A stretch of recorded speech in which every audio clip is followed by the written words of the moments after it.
बिस्मिल्लाहिर्रहमानिर्रहीम। अस्सलाम वालेकुम नाज़रीन, आप प्रोग्राम देख रहे हैं प्रॉपर्टी गाइड और मैं हूं आपके साथ मोहम्मद रिजवान सरवर। नाज़रीन, आज के प्रोग्राम में आगाज़ में पहले बात कर लेते हैं जो कुदरती आफात आ रही हैं मुल्क में। पहले हमने देखा ज़लज़ले भी आए और इस वक्त जो मानसून की बारिशों का स्पेल है वो नॉर्मल रूटीन से कुछ बढ़ चुका है। और हमने अपने पूरे पाकिस्तान में ही आप देखिए, पहले तो होता ये था कि पहाड़ी इलाकों में हम देखते थे सैलाब आता था, लेकिन इस वक्त जो मैदानी इलाके हैं वो भी इसकी जद में हैं। लिहाजा हम अपने प्रोग्राम के आगाज़ में इस दुआ के साथ आगाज़ करते हैं कि अल्लाह पाक हमारे पूरी कौम पर रहम फरमाए और हमारे लिए आसानी पैदा करे और इस बारिश को जहमत ना बनाए बल्कि हमारे लिए ये रहमत ही रहे। और प्रोग्राम में आज बात करेंगे कुछ रियल एस्टेट सेक्टर की जो बजट के बाद सूरत हाल है इस पर। और ये जो बारिशों का जो स्पेल है, होता ये है जब सैलाब आते हैं, इस तरह के मामलात होते हैं तो तमाम तर जो तबकात हैं कारोबारी कहीं ना कहीं उस पर हिट आती है। तो रियल एस्टेट सेक्टर पर क्या हिट आ रही है या इसके कोई असरात हैं या नहीं, और आगे क्या देखा जा रहा है, इस बजट के बाद कोई बेहतरी होगी या नहीं। सो मेरे साथ आज के पैनल में मौजूद होंगे जनाब मुबशर सईद साहब जो कि रियल एस्टेट एनालिस्ट हैं, डेवलपर हैं और रियल एस्टेट को बड़े बेहतर तरीके से समझते हैं, कि वास्ट एक्सपीरियंस रखते हैं। मियाँ साहब आपको प्रोग्राम में खुशामदीद कहते हैं। और इनके साथ साथ मेरे साथ स्टूडियोज में मौजूद हैं हुसनैन जमील साहब जो कि रियल एस्टेट डेवलपर हैं। चूंकि हमने बजट की पॉलिसीज पर आज बात करनी है तो डेवलपर को क्या चैलेंजेस हैं इस पर भी बात करेंगे। और मुझे लिंक से ज्वाइन किया है जनाब सैयद अफजल हमीद साहब ने जो कि senior vice chairman association of builders and developers हैं। आपको भी प्रोग्राम में खुशामदीद कहते हैं। मियाँ मुबशर सईद साहब आपके जानिब आऊँगा। सबसे पहले तो बात करते हैं जिस तरह ये सैलाबी सूरत हाल है जो मुल्क में हालात हैं, तो अल्लाह पाक हम सब पर आसानी करे और हम सब पर रहम फरमाए। इससे असरात क्या हो रहे हैं जो कारोबारी तबकात हैं और रियल एस्टेट सेक्टर है, क्योंकि बहुत सारे हाउसिंग स्कीम्स हैं उनकी भी वीडियोस आई कि वहां पर पानी इतना खड़ा हो गया कि कई कई हफ्ते गुजर गए हैं वो पानी नहीं निकाला जा रहा, और वो इनफैक्ट इतना वो एक्सपेक्ट ही नहीं किया जा रहा था जिस तरह से जो मामलात हो गए। तो आप इस पूरी सूरत हाल को कैसे देखते हैं और इसको कैसे आप देखते हैं कि आगे क्या होने वाला है? जी बिस्मिल्लाहिर्रहमानिर्रहीम, बहुत शुक्रिया रिजवान सरवर साहब। सबसे पहले तो मैं न्यूज़ वन का भी बहुत ज़्यादा शुक्रिया अदा करता हूँ जो कि अवाम की आवाज़ बनता है। और आपका प्रोग्राम माशाल्लाह हर आने वाले दिन के साथ बहुत अच्छा जा रहा है, मैं आपको मुबारकबाद पेश करता हूँ। Thank you. सबसे पहली बात यह है कि इसके असरात क्या होंगे। इससे पहले मैं इस चीज़ पे जानना चाहूँगा कि ये जो कुदरती आफात और ये चीज़ें आ रही हैं इनका क्या हम सदेबाब कर सकते थे, अगर कर सकते तो ये क्यों नहीं किया गया, और अगर ना किया गया तो आने वाले वक्त में हमें क्या प्रॉब्लम हो सकती है। हर साल ही ये इस तरह बारिशें आती हैं और हर साल ही सैलाब आता है। बिल्कुल ऐसा ही है। अगर आप देखें तो पूरी दुनिया के अंदर जो है वेदर जो है वो चेंज होने जा रहा है, लेकिन उसकी बहुत बड़ी वजह जो है ये पोल्यूशन है। जो अगर आप ये चीज देखें तो जो पोल्यूशन को कंट्रोल नहीं किया जा रहा, गाड़ियां जो पेट्रोल लाखों करोड़ों लीटर जो पेट्रोल है वो ईंधन जल रहा है और जल के वो धुएं की शक्ल में वो जब बादलों में जा रहा है और वो उसका एक इफेक्ट हो रहा है। अगर हमारी जो नेचुरल लाइफ है, हम नेचुरल लाइफ से हट रहे हैं, हमारे दरख्त खासतौर पे जो काटे जा रहे हैं, हमारे दरख्त काटने के साथ साथ जो चीजें तब्दील हो रही हैं, ये एक बहुत बड़ा जो है ना तब्दीली है जो कि समुद्र की सतह में भी तब्दीली आ रही है। और उसके बाद जो बारिशों का फ्लो ज्यादा है उसे रोकने के लिए हमें डैम्स की तरफ जाना चाहिए, खुदारा हमें डैम्स की तरफ जाना चाहिए। क्या वजह समझते मियां साहब डैम्स की तरफ हम क्यों नहीं जा रहे? अब तो कई साल कई दिहाइयां गुजर चुकी हैं और कितने ही लोग बेघर हो चुके हैं, हर साल उनको मुश्किलात आती हैं, बहुत बुरे हालात है, क्यों हम डैम्स की तरफ नहीं जा रहे? क्या वजह देखते हैं? रिजवान सरवर साहब, मैं ये चीज समझता हूँ, सबसे पहले मैं पंजाब गवर्नमेंट को खराज तहसीन पेश करना चाहूंगा जो कि इन्होंने जो गाड़ियों पे स्टिकर लगाने शुरू किए, जो उनके ज्यादा धुआं छोड़ने वाली गाड़ियां उन पे स्टिकर लगाना शुरू किए और इतने अहम टॉपिक की तरफ इन्होंने तवज्जो की। लेकिन अगर आप एक असेंबली का इजलास अगर देख लें और उस इजलास के अंदर आप चाहे पंजाब असेंबली हो या कौमी असेंबली हो उसका इजलास अगर देख लें तो उस इजलास के अंदर आपको समझ लग जाएगी कि डैम क्यों नहीं बनाए जा रहे। उस इजलास के अंदर अवाम की बात ही कोई नहीं, सिर्फ और सिर्फ अपनी अपनी सियासी पार्टियों की बात हो रही है। अगर कोई गवर्नमेंट काम करना चाह रही है उस पर क्रिटिसाइज कर रहे हैं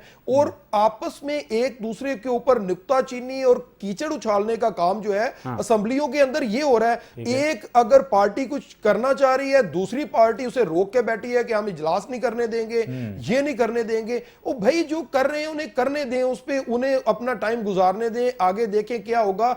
और उनसे सवालात जो है उनके बाजू बन के पाकिस्तान के लिए काम करें। जब पाकिस्तान के लिए हम मैंडेट लेके आते हैं, असेंबली में जाके हम जातियात की बात करते हैं, असेंबली में जाके हम बात करते हैं, पार्टी की बात करते हैं, पार्टी यहां पे कैसे आ गई? मैं, आप, नून लीग, पीटीआई, ठीक है, फौज, हम सब पाकिस्तानी हैं। सबसे पहले जब हम ये चीज देखेंगे तो यकीनी तौर पे हमें समझ लगेगी कोई जो अवाम के लिए काम करने वाले हैं वो क्यों नहीं हो रहे, और अवाम जो पिस रही है अभी तक वो क्यों पिस रही है। कितनी ही जानें जा चुकी हैं, और जब इस तरह की सूरत हाल होती है तो हम यही देखते हैं कि पाक फौज ही मैदान में आती है, और वो सैलाब हों, जल्जले हों, पाक फौज अपनी खिदमत देती है। हम प्लानिंग क्यों नहीं कर पाते? ये गवर्नमेंट सतह पर ये प्लानिंग क्यों नहीं होती? अब अंदाजा तो था कि मानसून आ रहा है, सैलाब भी आएंगे, चैलेंज क्या आया? क्या यही चैलेंज है जो आप जिक्र कर रहे हैं कि पार्टीज आपस में मुत्तहिद नहीं है, या कोई एक तरह से रिजल्ट ओरिएंटेड बात नहीं होती?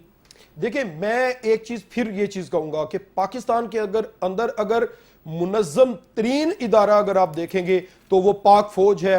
चाहे हमने जंग की सूरत में देखा, कम तरीन वसाइल के साथ हमने अपने से कहीं बड़े दुश्मन को ऐसे जो है ना उसके दांत खट्टे किए कि दुनिया ने देखा कि वाकई पाक फौज एक मुनज़्ज़म इदारा है। वो अपना जो उनका काम है उसके साथ साथ जहां पर कोई मामलात होते हैं, कहीं सैलाब होता है, कहीं कोई और मामलात होते हैं, कोई दहशतगर्दी के मामलात होते हैं या बकाया मामला होता है, उसमें पाक फौज आगे आती है। उसकी वजह यह है कि पाक फौज मुनज़्ज़म इदारा है। वहां पे कभी भी ये नहीं कहा जाता कि हमें ये ऑर्डर दिया गया लेकिन हमारी पार्टी तो ये कह रही है। उसके अंदर पार्टीज नहीं है, वहां पर ऑर्डर है, और ऑर्डर सिर्फ पाकिस्तान के लिए काम कर रहे हैं। हालांकि आप कुछ देर में ये चीज देखेंगे, कुछ देर पहले से आप ये चीज देखेंगे कि बहुत ज्यादा क्रिटिसाइज पाक फौज पे भी किया गया, लेकिन उनकी तरफ से सिर्फ काम और हर तरीके से जो जवाब आया वो काम के साथ आया। तो मैं इस हवाले से बहसीयत पाकिस्तानी जो है वो सल्यूट पेश करना चाहूंगा।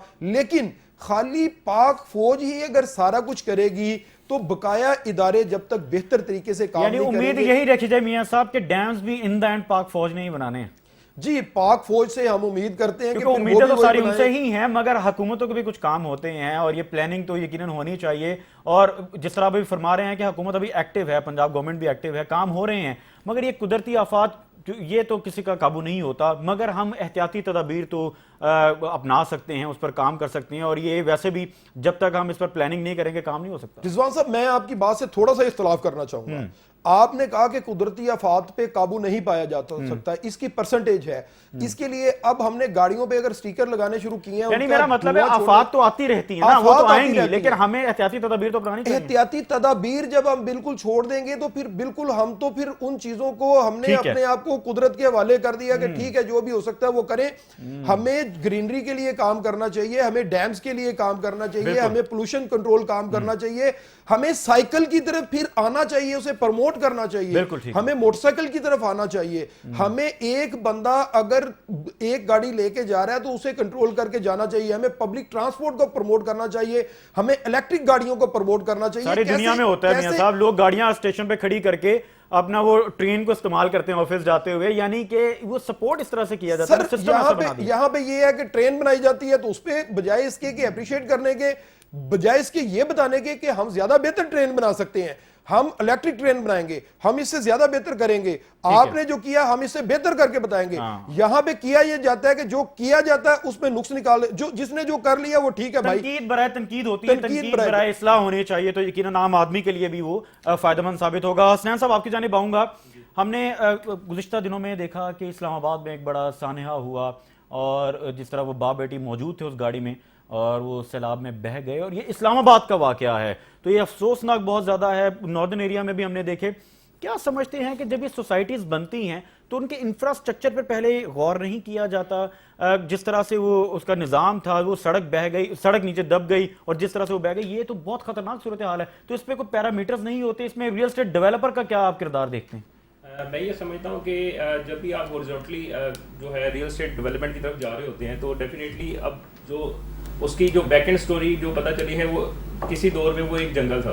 तो डेफिनेटली जब आप पहाड़ों को कटिंग करके वहाँ वहाँ पे एक हाउसिंग सेक्टर तो फिर भी एक स्टोरेज सिस्टम और उसका सीवरेज सिस्टम जो है उस पर तो बहुत बहुत ज़्यादा ये इंपॉर्टेंट फैक्टर्स हैं जिनको कवर करना चाहिए। हाँ जी बिल्कुल, जो है ये तो बात एक आपकी एक सेपरेट एंड की है। वो तो देखें जो सीवरेज सिस्टम जो है वो तो आप देख रहे हैं जो आप कम्युनिटी वहाँ पे डेवलप करने जा रहे हैं उसके अकॉर्डिंगली आप डिज़ाइन कर रहे होते हैं। ठीक है। बट जो कुदरती आफात हैं आप देखें, जब किसी भी चीज़ ने फॉर एग्जाम्पल एक आपके पास एक सैलाबी रेला आता है तो उसने तो अपना जो है आप समझ रुख इख्तियार करना है। ठीक है। जिस साइड पे उसने ट्रैवल करना है उसने अपना वो रुख इख्तियार करके, आया कि वो हाउसिंग सोसाइटियां हों, आया कि वो सेवरेज हों। देखें जितना कुदरती आफात के थ्रू जितना वाटर का फ्लो आ रहा होता है ऊपर से, पहाड़ों के ऊपर से आपको फ्लो आ रहा है तो डेफिनेटली उसने अपना रास्ता इख्तियार करना है। अब उसके रास्ते में हाउसिंग सेक्टर आ जाए, उसके रास्ते में घर आ जाए, उसके रास्ते में रोड्स आ जाए, अब वो कुदरती आफात जो है इस चीज़ को तो नहीं देख रही होती। तो मैं बेसिकली यही बात करना चाह रहा हूं कि अगर ये एक्सपेक्टेड होता है कि यही रास्ता है सैलाबी रैले का, तो इंलैंड सोसाइटीज तो भी रिसेंटली बनती हैं और उनमें बहुत मॉडर्न जो आप कह लें कि टेक्निक्स को इस्तेमाल किया जाता है, इतना बड़ा इंफ्रास्ट्रक्चर बनाया जाता है, सीवरेज सिस्टम बनाया जाता है, स्टोरेज सिस्टम बनाया जाता है, तो यकीनन ये चीज़ें जो हैं एहतियाती तदाबीर तो अपनानी चाहिए ना। जी एहतियाती तदाबीर तो लाजमी अपनानी चाहिए, बट आप जो जी लाजमी एहतियाती तदाबीर तो लाजमी अपनानी चाहिए। बट जिस तरह मैंने आपको बताया कि जब भी आप किसी भी हाउसिंग सेक्टर में जा रहे होते हैं तो आप उसके इंफ्रास्ट्रक्चर जो है उसके जब लोगों ने आके वहाँ पे रहना होता है उसके अकॉर्डिंगली डिजाइन कर रहे होते हैं। ठीक है, यानी फोरकास्ट करना चाहिए ना इन चीज़ों को, फोरकास्टिंग करनी चाहिए। बट जब आप अपना पहाड़ों को काट के वहाँ पे हाउसिंग सेक्टर लेके आएंगे तो जो पानी का फ्लो आपको ऊपर से आना है, कुदरती आफात ने ऊपर से आना ही आना है, तो उसने वो रूट इख्तियार करने हैं। तो मेरे ख्याल से जब आप एक टाउन प्लानिंग कर रहे हो एज अ गवर्नमेंट आपको देखना चाहिए कि किस जगह पे हमें हाउसिंग सोसाइटी को अलाउ करना चाहिए डेवलपमेंट और किस जगह में हमें डेवलपमेंट को नहीं अलाउ करना चाहिए। बिल्कुल ठीक है। सैयद अफजल हमीद साहब आपकी जानिब आऊँगा। हम अभी भी कुदरती आफात पर बात कर रहे थे, कुछ बजट की तरफ आते हैं। बजट रियल एस्टेट फ्रेंडली था या नहीं, मगर यह भी क्लेम किया जाता है कि बजट में रिलीफ भी था। तो आप इस बजट को कैसे देखते हैं? आया जो चूंकि association of builders and developers के बहुत सारे दोस्त हमारे उस प्राइम मिनिस्टर टास्क फोर्स का हिस्सा भी थे जिन्होंने अपनी सजेशंस भी दी, अब उन पर कितना अमल दरामद हुआ या नहीं, आप इस बजट को कैसे देखते हैं कि रियल एस्टेट सेक्टर के लिए इसमें कोई रिलीफ था, कोई सरमायाकारों के लिए कोई इसमें रिलीफ था, या कोई ये स्पेसिफिक किसी तबके के लिए इसमें रिलीफ था? शुक्रिया बहुत न्यूज़ वन का कि आपने मुझे बात करने का मौका दिया। लेकिन मैं इससे पहले जो डिस्कशन और गुफ्तगू चल रही थी कुदरती आफात के हवाले से, मैं उसके ऊपर कुछ मुख्तसर बात करना चाहूंगा। देखिए हमारे यहाँ दो इदारे बने हुए हैं। एक मिनिस्ट्री है जो क्लाइमेट चेंज के नाम से है, और ये क्लाइमेट चेंज की मिनिस्ट्री बने हुए भी मैं समझता हूँ कि तकरीबन कोई 10 साल हो गया, कोई 2 टेन्योर तो इस पे गुजर चुके हैं। इसमें मुख्तलिफ हुकूमतों के वुज़रा आके काम करते रहे, वर्ल्ड बैंक की फंडिंग भी आती रही। तो सबसे पहले तो ये सवाल करना चाहिए, पूछना चाहिए क्या काम किया, क्या रिसर्च वर्क हुई, वो पैसे जो वर्ल्ड बैंक से आए थे वो कहाँ खर्च हुए, ठीक है, और वो जो मिनिस्टर थे उसके उन्होंने इसके ऊपर क्या काम किया। तो सबसे पहली जिम्मेदारी जो है ना वो आती है क्लाइमेट चेंज मिनिस्ट्री की। देखिए कुदरती आफात का मामला तो ये हमेशा से है और चलता रहेगा, लेकिन ये जब मिनिस्ट्री बनाई गई और वर्ल्ड बैंक ने इसके ऊपर फंडिंग की तो यही बताया कि आने वाले दिनों में दुनिया के अंदर मौसमियाती तब्दीलियां आ रही हैं। जब मौसमियाती तब्दीलियां आती हैं तो बारिशें ज्यादा होती हैं, गर्मी भी ज्यादा होती है, और उसी लिहाज से जो है ना चीजों को प्लान किया जाता है, चाहे वो छोटे डैम बनाए जाएं या इसी तरह की और तमाम प्लानिंग है, लेकिन वो आज तक हमारे सामने कोई डॉक्यूमेंट कभी भी नहीं आया। दूसरी बात एक इदारा बनाया गया जिसका नाम है NDMA, नेशनल डिजास्टर मैनेजमेंट। हमें ये बताया जाए कि नेशनल डिजास्टर मैनेजमेंट का जो इदारा बनाया गया उसकी कारकर्दगी क्या है। ठीक है, और जब भी इस तरह के कोई डिजास्टर मुल्क के अंदर आए, चाहे वो जलजले की शक्ल में हो, चाहे वो कुदरती आफात में सैलाब की शक्ल में हो, या ज्यादा बारिशों के नतीजे में सैलाब आए, तो उसने क्या काम किया, उसके फंड्स कहाँ इस्तेमाल हुए, और वो किन किन लोग उसके सरबराह रहे, और वो उसने अपनी कितनी हद तक जिम्मेदारियां पूरी की। मैं समझता हूँ ये दोनों इदारों का बहुत अहम इसके अंदर काम है। तीसरी बात, चूंकि आपने मेरे शोबे से मुताल्लिक की है तो उस पर मेरा बात करना जरूरी समझता हूँ। आपने कहा कि ये जो हाउसिंग स्कीम्स हैं और इसके अंदर जो इस तरह की कैफियत होती है कि गाड़ी जो है वो नाले के अंदर बह गई और इस तरह के मामला हुए, घर बह गए, तो देखिए जब भी कोई ऐसे रोड्स भी होते हैं जो दब जाते हैं रोड्स और वहां पर पानी इकट्ठा हो जाता है। मैं आ रहा हूँ आपके सवाल की तरफ आ रहा हूँ। उसमें देखें, जब कोई भी, पहली बात तो मुझे लगता है कि इस तरह की जो स्कीम्स हैं ये अनऑथराइज्ड हैं, इलीगल हाउसिंग स्कीम्स हैं जिसके अंदर इस तरह के काम हुए हैं। अच्छा। तो सबसे पहले इस बात को समझने की जरूरत है, खास तौर पे आईसीटी इस्लामाबाद और सीडीए के हवाले से बात करूंगा, क्योंकि सीडीए खुद एक अपना मास्टर प्लान रखती है और उसमें मास्टर प्लान के अंदर जोनिंग भी मौजूद है। अच्छा। उस जोनिंग के लिहाज से ये हाउसिंग स्कीम्स जो है प्लान होनी चाहिए। अगर ये अनऑथराइज बनी है, अगर ये ठीक है। इलीगल हाउसिंग स्कीम है जिसके अंदर इस तरह के हादसा रूनुमा हुए हैं, तो उसमें भी जिम्मेदारों का जो है वो तयन होना चाहिए कि कौन लोग इन कामों के जिम्मेदार थे जिन्होंने इनको देखा नहीं। तीसरी बात यह है कि इसके अंदर हमेशा सबसे पहले जो स्ट्रॉन्ग वाटर ड्रेनेज को देखा जाता है ठीक है। कि जब ये स्ट्रॉन्ग वाटर यानी कि जब ये बारिश के और इस तरह के मामलात आएंगे तो ये पानी का फ्लो किस तरफ जाएगा। तो सबसे पहले इसमें सीवरेज से भी पहले, वाटर सप्लाई से भी पहले स्ट्रॉन्ग वाटर ड्रेनेज को जो है डिजाइन किया जाता है। तो ये देखने की जरूरत है कौन कौन सी हाउसिंग स्कीम्स हैं जहां स्ट्रॉन्ग वाटर डिजाइन हुआ है या नहीं हुआ है। तो ये बहुत जरूरी है। अब आप, मेरा ख्याल है कि अब मैं आपके उस सवाल की तरफ आता हूं जो आपने मुझसे जी, बजट के हवाले से और बजट के हवाले से बात की।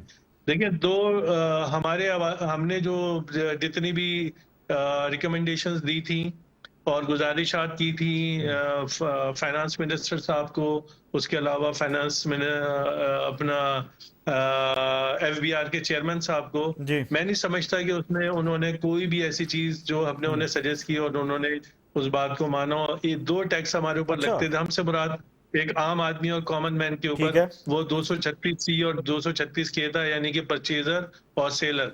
उन्होंने क्या किया कि परचेजर के वक्त जो है ना उसको टैक्स को कम कर दिया और सेलर के वक्त बढ़ा दिया, और उसी रेशो से बढ़ाया जिस रेशो से कम किया। मिसाल के तौर पे अगर पहले 3 और 3% 6% लिया जा रहा था, तब उन्होंने 4.5 और 1.5% कर दिया, तो वो फिर 6 हो गया। तो जब भी सेलर परचेज का मामला यह है, जब आप कोई चीज सेल कर रहे होते हैं उसी वक्त खरीद रहे होते हैं, कोई भी पैसे किसी और जगह से लेकर नहीं आता। तो इस तरह से रियल एस्टेट सेक्टर को फरोग कैसे मिलेगा? मैं यही बात करने जा रहा हूँ कि इन दोनों टैक्स के नतीजे में हमें कोई रिलीफ नहीं मिला। इसके अलावा एक और टैक्स है जो 7F का टैक्स कहते हैं, जो कि बिल्डर और डेवलपर देता है। वो टैक्स भी हमने उनको सजेस्ट किया। वो बिल्डर 10% देता है और डेवलपर 15% देता है। उस पर हमने इनको ये कहा कि ये बहुत हाई टैक्स है, और अगर ये टैक्स इसी तरह रहा तो ये स्कीम्स जो लीगल स्कीम्स हैं वो नहीं असल में एक बात और इनको समझने की जरूरत है जो हुकूमतों को समझ में नहीं आती। इलीगल कंस्ट्रक्शन और इलीगल हाउसिंग स्कीम्स वो कोई टैक्स नहीं देती। वो किसी भी जमीन पे स्कीम शुरू करती हैं और वो अपनी स्कीम उनकी एपेंडेड वे में चलती रहती है। इसी तरह कोई बिल्डिंग कंस्ट्रक्शन, ये मैं बात पूरे पाकिस्तान की कर रहा हूँ। असल में जब मैं बात करता हूँ ना तो पूरे पाकिस्तान की हो रही होती है। कराची में बिल्डिंग कंस्ट्रक्शन ज्यादा हो रही होती है और हाउसिंग पंजाब में ज्यादा हो रही होती है। लेकिन जब आप इलीगल काम को प्रमोट करेंगे और लीगल काम को सपोर्ट नहीं करेंगे तो इस तरह की चीजें बढ़ेंगी। और जो लीगल काम करने वाला डेवलपर है जो किसी रेगुलेट अथॉरिटी के तहत काम कर रहा है तो उसका काम सफर करेगा। यानी अफजल साहब आप ये कह रहे हैं कि जो इलीगल काम कर रहे हैं वो किसी किस्म का कोई टैक्स नहीं दे रहे, तो उन पर कोई चेक एंड बैलेंस नहीं है, उनको नहीं पकड़ा जा रहा, जबकि जो फाइलर हैं या जो टैक्स पेयर्स हैं उनके लिए मुश्किलात खड़ी कर दी गई। बिल्कुल हकीकत है, ये हकीकत है। आप खुद जायजा ले लें, आप किसी भी हाउसिंग स्कीम्स में मालूम कर लें कि वो कितना टैक्स पे करते हैं। जब वो रिकॉर्ड पे ही नहीं है, उन्होंने कहीं से एनओसी नहीं ली हुई, तो वो क्यों टैक्स पे करेंगे? ठीक है, हमारे आबाद हो या जो हमारे यहाँ पंजाब में काम करने वाले लोग हैं, वो जाहिर है कि रेगुलेट इदारों यानी कि वो सीडीए से भी अप्रूवल्स लेते हैं, वो आरडीए से भी अप्रूवल लेते हैं, वो एलडीए से भी अप्रूवल्स लेते हैं, वो यहाँ पर कराची में सिंध बिल्डिंग कंट्रोल से और केडीए से भी अप्रूवल्स लेते हैं। तो जो अप्रूवल लेता है वो रिकॉर्ड पे आता है। तो कराची में इलीगल काम नहीं होता अफजल साहब? कराची में भी इलीगल बहुत कराची में हो रहा है जी, बिल्कुल हो रहा है कराची में। मैं यही बात कर रहा हूँ कि अगर पंजाब में हाउसिंग स्कीम में ज्यादा हो रहा है तो यहाँ बिल्डिंग में ज्यादा ये इलीगल काम। तो आए दिन हम देखते हैं वाकया, जो बिल्डिंग गिर जाती है, बिल्डिंग में आग लग जाती है, तो ये आए दिन वाकयात भी हो रहे हैं। इसके बावजूद वहां पर अगेन इलीगल काम हो रहा है और कंस्ट्रक्शन हो रही हैं। जी बिल्कुल। और हमने तो ये बात थ्रू मीडिया भी, आपके जरिए भी ये बात अभी भी मैं कह रहा हूँ और मुस्तकिल कहते रहते हैं कि इल्लीगल काम को फरोग देने में हुकूमत का नुकसान है, मईशत का नुकसान है, और जो आदमी उसमें कोई खरीदारी करता है उसको भी नुकसान है, क्योंकि फिर वो डिमोलिशन। अब आज कराची में 588 बिल्डिंगें जो वो की गई हैं जो डेंजरस में आ रही हैं। अच्छा। इसी तरह और बड़ी तादाद में बिल्डिंग्स हैं, तो जिन उनका लोगों क्या ने हल उसमें कोई है? खरीदारी की है, ये जो रेड जोन है इसको इसका हम क्या देते हैं, इसका क्या हल क्या है? उनको बिल्डिंग्स को खाली किया गया है इसका या उनका देखिए, गिरने का इसका हल इंतजार जो है किया ना, जाएगा? नहीं, खाली करवा रहे हैं कराची में इस वक्त जो है ना, पिछले कोई 1 हफ्ते 10 दिन के अंदर 51 बिल्डिंगों को जो है वो खाली कराया गया है। ठीक। और ये मुस्तकिल काम हो रहा है, यहाँ कमेटी का सीएम लेवल पे कमेटीज की फॉर्मेशन हुई है। लेकिन एक बात मैं आपके चैनल के जरिए कहना चाहता हूँ, देखें ये काम जो है ना, ये हादसा जब हो जाता है तो फिर ये काम शुरू होते हैं। बिल्कुल, तो बिल्कुल। आप हादसे होने का इंतजार ना करें। जो एहतियात बुनियादी वैसे भी मसला हादसे है, से पहले होती है जी।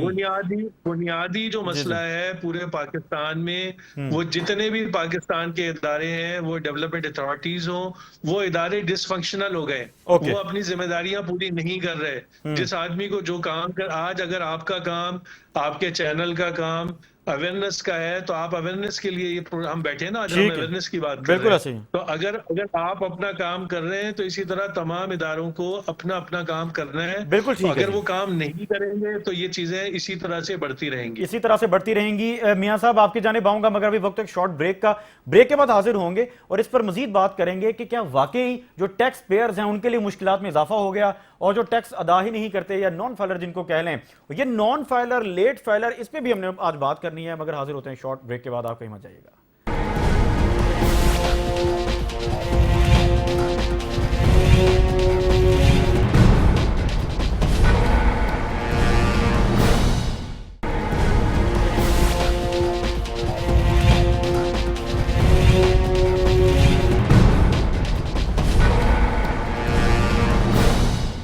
वेलकम बैक नाज़रीन, आप प्रोग्राम देख रहे हैं प्रॉपर्टी गाइड और बात हो रही है 2025 का बजट, और ये बजट कितना रियल एस्टेट फ्रेंडली था या नहीं था, इस पर हम बात कर रहे हैं। मियां मुबशर सईद साहब आपकी जानिब आऊंगा, क्या कहेंगे टैक्स पेयर के लिए ये बजट में कितना रिलीफ रहा, और जो टैक्स अदा ही नहीं करते, जो यूं कहें कि इस शेडो में है ही नहीं, इस अम्ब्रेला के अंडर हैं ही नहीं, उनके लिए कोई इसमें कोई सख्त मैसेज हो या उनके लिए कोई ऐसी पॉलिसी ले आए हों कि वो अपने टैक्स नेट में आ जाएं? किस तरह से देखते हैं कि टैक्स पेयर के लिए रिलीफ रहा और जो टैक्स अदा नहीं करे उनके लिए मुश्किल होने जा रही है? इस बजट में क्या आया? जी देखें, मैं सबसे पहले रिजवान सरवर साहब आपको एक चीज बताना चाहूंगा कि जो विद होल्डिंग टैक्स था, जो कि आप क्लेम करते थे जाके अपने गोशवारे में, बाद में वो इन्होंने 1.5% कम कर दिया, जैसे कि अफजल साहब ने बताया।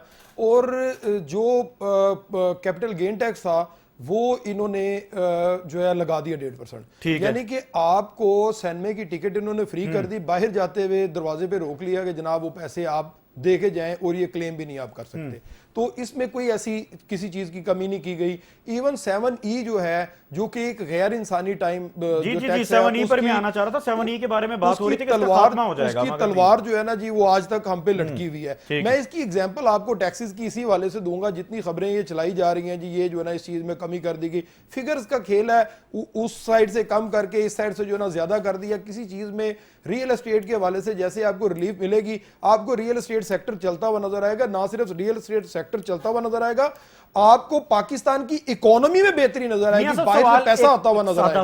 सादा सा सवाल है, जो टैक्स पेयर्स हैं, वो ख्वाह बिल्डर्स हैं, वो आम आदमी है, कोई रियल एस्टेट डेवलपर है, जो टैक्स पेयर हैं उनके लिए कोई आसानी है कि उनको कोई एक अट्रैक्शन नजर आए कि हम टैक्स अदा करें तो हमें ये फैसिलिटेट किया जा रहा है? सर, मैं आपको टैक्स पेयर के हवाले से सिर्फ एक एग्जांपल दूंगा जो आम लोगों को समझ आए। मैं आपको 236 के और सी के हवाले से बताऊंगा तो लोगों को शायद समझ ना लगे।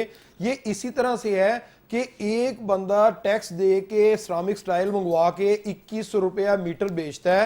अच्छा। और उसे 2100 रुपए मीटर अगर पड़ती है, तो वही जो स्मगल आइटम मंगवाता है उसे 1800 रुपए मीटर पड़ती है, और वो 1900 रुपए मीटर बेच देता है। जो चीज 1900 रुपए मीटर बिक रही है, वो आप अगर टैक्स दे के मंगवाते हैं तो आपको 2100 रुपए मीटर पड़ती है। इसका मकसद है टैक्स देने वाला बंदा जो है उसे वैसे ही मर जाना चाहिए। ठीक है। और उसके बाद वो टैक्स चोर भी डिक्लेयर होगा, FBI वाले भी उस पर जो है ना आएंगे। आपको मैं रिजवान साहब, आपके प्रोग्राम के हवाले से मैं बिल्कुल ये चीज कहना चाहूंगा कि जितनी पॉलिसीज बनाई गई हैं, ये गैर इंसानी पॉलिसीज हैं जो टैक्सेस के हवाले से बनाई गई हैं। और जितना जितना टैक्स लिया जा रहा है रियल एस्टेट सेक्टर पे, और उसके बावजूद रियल एस्टेट सेक्टर को मार दिया गया, चूल्हे बंद कर दिए गए। ऐसे ना करें, देखें कायबर तो कम हुआ है ना, हुकूमत रिलीफ देने की कोशिश तो कर रही है ना। सर हुकूमत अगर रिलीफ देने की कोशिश कर रही है, कायबर अगर कम हुआ है, लेकिन उसके बावजूद अगर आप टैक्सेस में कमी नहीं करेंगे, उसमें इस्लाहात नहीं करेंगे, और दूसरे नंबर पे फाइनेंसिंग भी आसान कर दी है, मुझे एक चीज बिल्कुल कह लेने दीजिए कि वो लोग जो काली भेड़े हमारे महकमों के अंदर बैठी हुई हैं, जो कि पॉलिसीज बनाने में मदद देती हैं, उन लोगों का एहतसाब कोई नहीं। मुझे एक चीज बताएं रिजवान सरवर साहब, मेरा ये क्लिप इसी तरह से आपने चलाना है, इसकी कटिंग नहीं करनी। मुझे आप ये चीज बताएं कि आज एलडीए के अंदर, आज जोहर टाउन के अंदर 60% के करीब या कमोबेश शिफ्टिंग के नाम पे लोगों के घर जो बनाए हुए, जो उन्होंने ट्रांसफर करवाए हुए थे, उनके प्लॉट कैंसिल कर दिए गए हैं, और प्लॉट कैंसिल करने के बाद लोग दर बदर फिर रहे हैं। मुझे ये चीज बताइए कि अगर उनकी ट्रांसफर गलत हुई भी थी, जिन लोगों ने ट्रांसफर की थी, आज वो प्रमोट होकर तरक्कियां करके ऊपर जाके बैठे हुए, उन्हें सीसीडी के हवाले करें जनाब।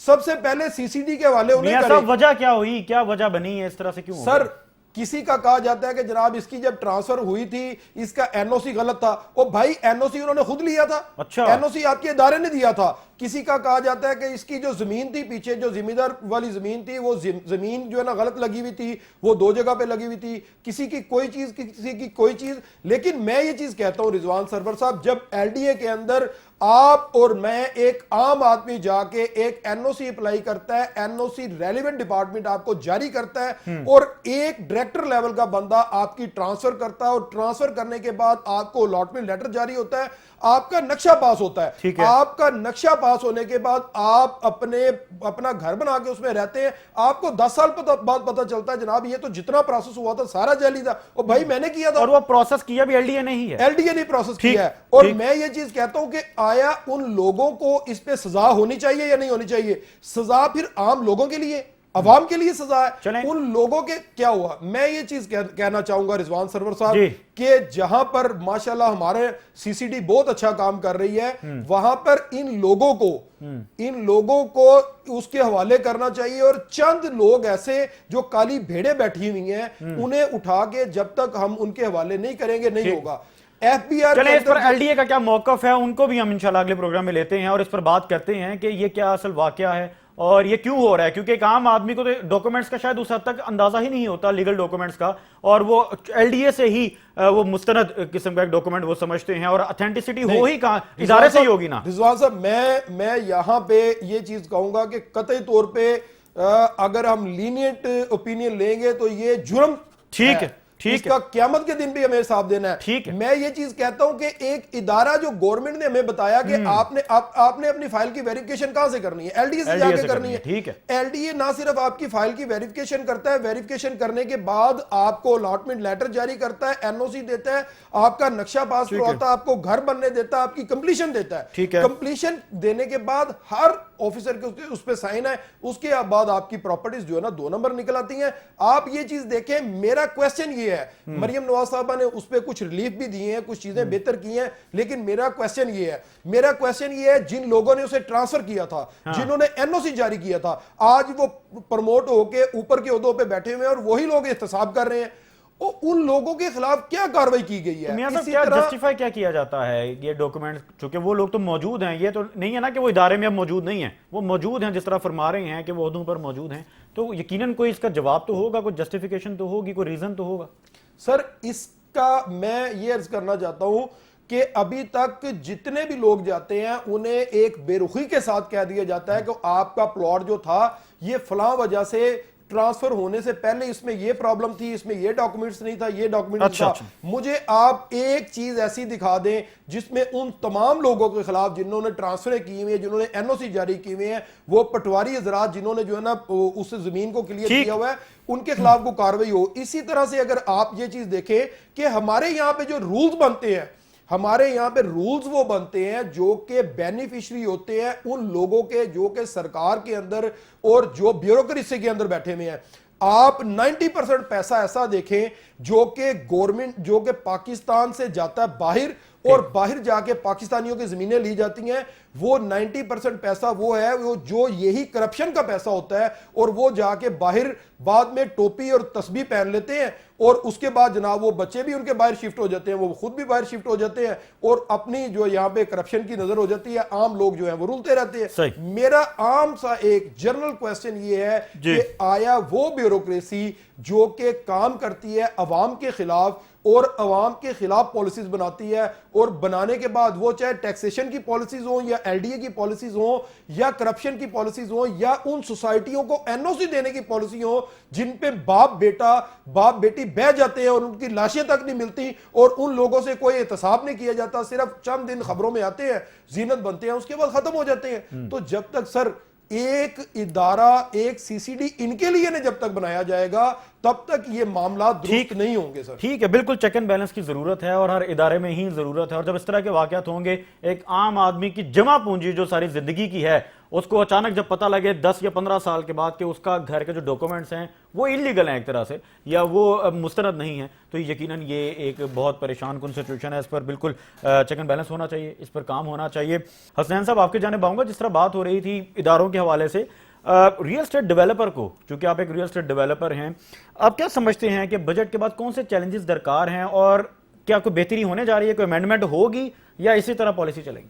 जी, मैं ये समझता हूँ कि जो रियल एस्टेट का अभी जो बजट आया है कि उसमें जो तो पुराने जो लोग काम कर रहे हैं उनके लिए तो मैं ये समझता हूँ कि चलें थोड़ी बहुत जो है सहूलियात प्रोवाइड की हैं गवर्नमेंट ने, जैसे बिल्डर को जो है कुछ टैक्सेस कम कर दी हैं। ठीक है। और जो न्यू कमर्स हैं उनके लिए कोई भी जगह इस टाइम मैं ये समझता हूँ कि मौजूद नहीं है। अच्छा। और उसकी सबसे बड़ी वजूहत ये है कि ये जो हमारी रियल एस्टेट इंडस्ट्री है, ये इसको हम वर्ड तो इंडस्ट्री कहते हैं, बट ये ऑफिशियली गवर्नमेंट की तरफ से इंडस्ट्री इसको रिकॉग्नाइज नहीं किया गया अभी तक। अच्छा। हाँ जी, और इसमें सबसे ज़्यादा हमें प्रॉब्लम यहाँ पे आता है, जो जब आप as a real estate developer कहीं भी काम कर रहे होते हो तो आपको बैंक फाइनेंस की जरूरत पड़ रही होती है। ठीक है। ताकि आप ऑन टाइम डिलीवरी दे सकें, आपको इन्फ्लेशन का सामना ना करना पड़े। इस टाइम पाकिस्तान में रियल एस्टेट को एज अ इंडस्ट्री जो है अभी तक रिकॉग्नाइज नहीं किया गया।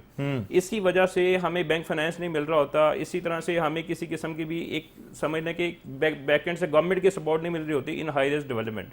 और इसी तरह अगर आप कोई दूसरे इदारों को देखें, जिस तरह कोई एक ऐसी कोई पॉलिसी होनी चाहिए कि जिसमें हमें गवर्नमेंट की तरफ से एक बैंक फाइनेंसिंग मिले, हमारे एस्क्रो अकाउंट्स बन जाएं। अच्छा। अगर हमारे पास फॉर एग्जांपल एक कैपेसिटी है, हम मिसाल के तौर पे एक 10 रुपए की एक चीज़ बनाना चाह रहे हैं और हमारी पॉकेट के अंदर 5 रुपए मौजूद हैं, तो गवर्नमेंट को चाहिए कि एक ऐसी कोई नुमाया पॉलिसी लेके आए जिसमें बैंक फाइनेंसिंग के थ्रू हमें वो अमाउंट दी जाए।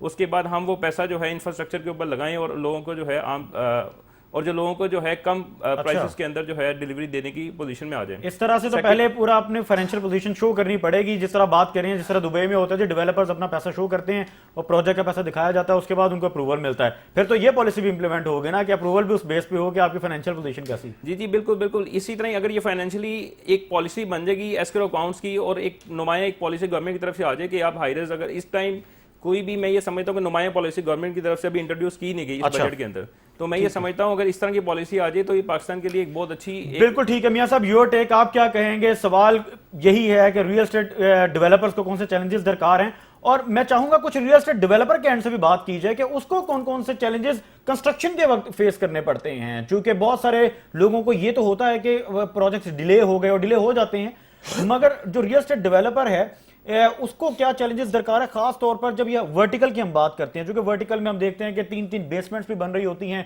वो यकीनन जब डिगिंग की जाती है, बेसमेंट्स का काम किया जाता है, और ये बड़ा एक चैलेंजिंग काम होता है क्योंकि उस पर एक जो फाउंडेशंस बनानी होती हैं, उसी पर पूरा टावर खड़ा होना होता है। तो रियल एस्टेट सेक्टर में जो डेवलपर्स होते हैं ये बड़ा अहम किरदार अदा करते हैं, क्योंकि वहां हजारों की तादाद में फिर लोगों ने रहना होता है। तो ये जो कंस्ट्रक्शन मटेरियल है, इसमें उनको रिलीफ नहीं मिलना चाहिए? आप क्या समझते हैं कि कंस्ट्रक्शन मटेरियल में अगर रिलीफ दे दिया जाए तो डेवलपमेंट जो है इसकी तरफ रुझान आएगा और लोग डिलीवर करना चाहेंगे वक्त से पहले चीजें?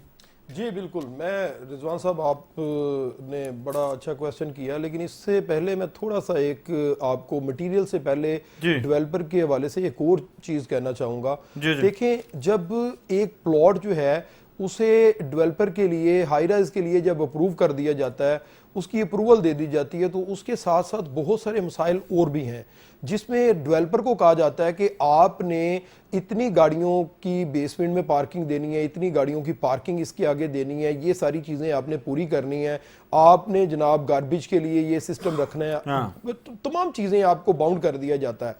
आपने सीवरेज के लिए ये निज़ाम देना है, लेकिन अगर आप ये चीज देखें तो गवर्नमेंट उस प्लॉट पे हाई राइज की अप्रूवल देने के बाद कोई ऐसा इंफ्रास्ट्रक्चर में चेंजिंग नहीं लेके आती। इवन आपको जो सीवरेज है, सीवरेज आपको उसी लेवल पे, आगे का भी उसी लेवल पे चाहिए जिसमें कोई ना कोई तब्दीली चाहिए। आज भी अगर आप देखेंगे तो हमारे 90% जगह पे सीवरेज सिस्टम वही पुराना चल रहा है, जिसमें पीने का पानी और सीवरेज का पानी जो है वो मिक्स होकर चल रहा है, और वो उसमें उस लेवल की गुंजाइश ही मौजूद नहीं है। इलेक्ट्रिसिटी के मामला देख लें तो वो भी उसी तरह से है। गाड़ियों की जो है, डेवलपर तो जगह दे देगा, लेकिन आया गवर्नमेंट उसके आगे रोड्स का इंफ्रास्ट्रक्चर उस तरह से जो है ना वाइड कर रही है, लेके चल रही है या नहीं लेके चल रही। ये बहुत सारी चीजें ये देखने की है, ये एक लंबी फहरिस्त है। लेकिन मैं आपके सवाल की तरफ आता हूं। आपका जो सवाल है कि रिलीफ दे रहे हैं, उसमें कोई आपको रिलीफ दी जा रही है कंस्ट्रक्शन मटेरियल में, स्टील में, या नहीं, मैं ये बात कर रहा हूं कि डेवलपर्स को क्या चैलेंजेस दरकार है, डेवलपर एंड से क्या चैलेंजेस आते हैं जब कंस्ट्रक्शन हो रही होती है, डिगिंग हो रही होती है, इसको कितना टाइम दरकार होता है, मटेरियल कॉस्ट अगर कम कर दी जाए तो आपको सपोर्ट हो जाएगी? रिजवान सरवर साहब, अगर आप ये चीज देखेंगे, इस टाइम पाकिस्तान के अंदर जो कि सही डेवलपर काम कर रहे हैं, मैं उनकी बात करूंगा, जो 2 नंबर काम कर रहे हैं, जो लोग जो है लोगों से धोखा कर रहे हैं, उनकी तो उन्हें उनकी तो गिरफ्त की जाती है ना जी, उनकी तो गिरफ्त करनी चाहिए, बिल्कुल जो है ना करनी चाहिए। जो सही लेवल पे काम कर रहे हैं उनके पास बड़े सारे मसाइल हैं। एक तो वो लोग जो जिन्होंने डिलीवर नहीं करना, वो भी अपने नारे लगा के लोगों को दिखाई जा रहे हैं, और उनको रेट किया जो कंपटीशन है वो जो है ना टाइट है। दूसरे नंबर पे डेवलपर जो है लोगों को अपनी छत प्रोवाइड करने की तरफ जा रहा है। सबसे पहले आप जब नक्शा पास करवाने की तरफ जाते हैं, एलडीए में जाते हैं, सीडीए में जाते हैं, केडीए में जाते हैं, एफडीए में जाते हैं,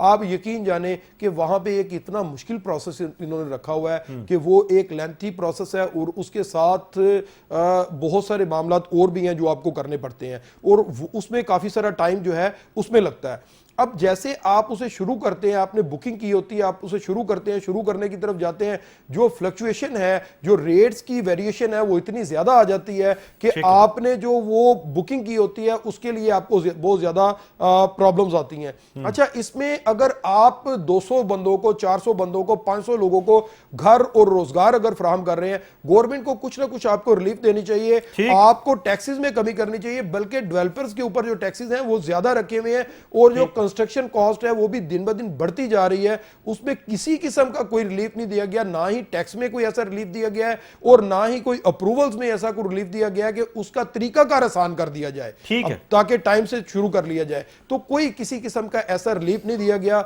जितने डेवलपर्स हैं वो अपने तौर पे काम कर रहे हैं। इस टाइम मैं आपको एक चीज बताना चाहूंगा कि जो डेवलपर्स सही तौर पे कंस्ट्रक्शन कर रहे हैं और जो दावा कर रहे हैं उसी तरह से उसे डिलीवर भी करने जा रहे हैं, वो एक समझ लेके जिहाद कर रहे हैं उन लोगों के साथ जो सिर्फ दावे कर रहे हैं, और वो जिहाद इस तरह से कर रहे हैं, वो सारे कम तर वसाइल में रहते हुए अपनी चीजों को मुकम्मल कर रहे हैं।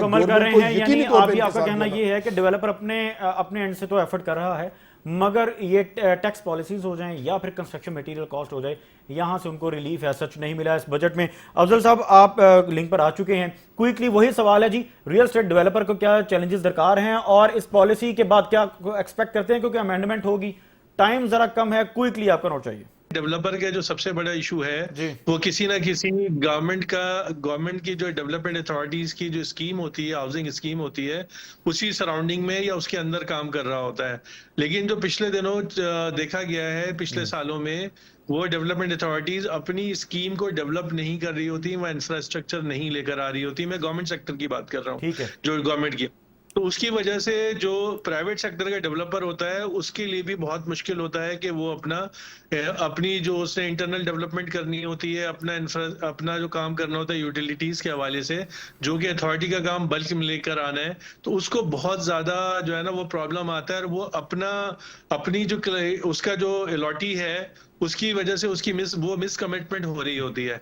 तो जैसा मैंने आपको पहले भी कहा कि मेजर प्रॉब्लम जो है ना वो गवर्नमेंट सेक्टर की तरफ से आ रहा है कि वहां पे जब वो अपनी जो अथॉरिटी है वो डिसफंक्शनल है, वो चाहे वो एलडीए हो, एमडीए हो, लाहौर की हो, सीडीए हो, नहीं, उसमें सबसे पहले तो मेरी तजवीज उसमें यह है कि जितनी भी उनकी गवर्निंग बॉडीज बनी हुई हैं, उस गवर्निंग बॉडीज के अंदर जो है ना प्राइवेट सेक्टर के लोगों को शामिल किया जाए, खास तौर पे जो स्टेक होल्डर्स हैं। यानी कि जो स्टेक होल्डर, क्योंकि जब वहां वो फैसला साजी होती है ना, तो फैसला जो है वो चंद ब्यूरोक्रेट्स मिलकर कर रहे होते हैं। तो अगर वहाँ स्टेक होल्डर मौजूद होगा, अच्छा स्टेक होल्डर मीन्स ये कि वो खुद भी जाहिर है उसके स्टेक्स लगे हुए हैं और उसके जरिए जो वहाँ लॉटीज हैं उनके भी स्टेक्स हैं।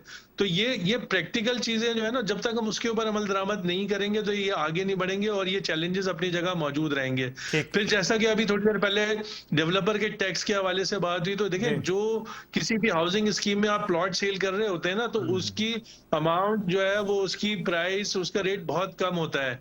यानी कि फर्ज करेंगे 10-15 लाख से लेके 20-25 लाख रुपए तक के, तो वो स्टार्टिंग में कीमत कम होती है जी, कम होती है। वो ग्रेजुअली वैल्यू फिर बढ़ती जाती है। तो उसके अंदर जो वो प्लॉट परचेज करने वाले लोग होते हैं वो ज्यादातर मिडिल क्लास और लोअर मिडिल क्लास के लोग होते हैं। तो जितना उसमें रिलीफ डेवलपर को मिलेगा, उतना ज्यादा रिलीफ जो है ना वो उसके नतीजे में एक आम आदमी को मिलेगा। चूंकि देखें, रोटी कपड़ा और मकान जो है ना, ये हुकूमतों की जिम्मेदारी है, ये उन्होंने ये काम करना होता है। लेकिन डेवलपर को रिलीफ दिया जाए तो यकीनन वो आगे शिफ्ट होगा आम आदमी ये काम जी, तो लोगों को भी उसका रिलीफ मिलेगा। ठीक है आम आदमी को भी। ठीक है, बिल्कुल ठीक है जी, बड़ा ज़रूरी है और ये इंपॉर्टेंट पॉइंट है कि जब रियल स्टेट डेवलपर को आप रिलीफ देते हैं तो वो हुकूमत का बाजू बन जाता है। और हम जिस तरह कहते हैं ना कि वो सेलिंग आर्म भी होता है, इसी तरह वो हुकूमत का बाजू इस हवाले से भी बन जाता है कि लोगों के लिए जो हुकूमतें अगर आसानी पैदा करना चाहें तो वो रियल स्टेट डेवलपर को आसानी उसके लिए कर दें।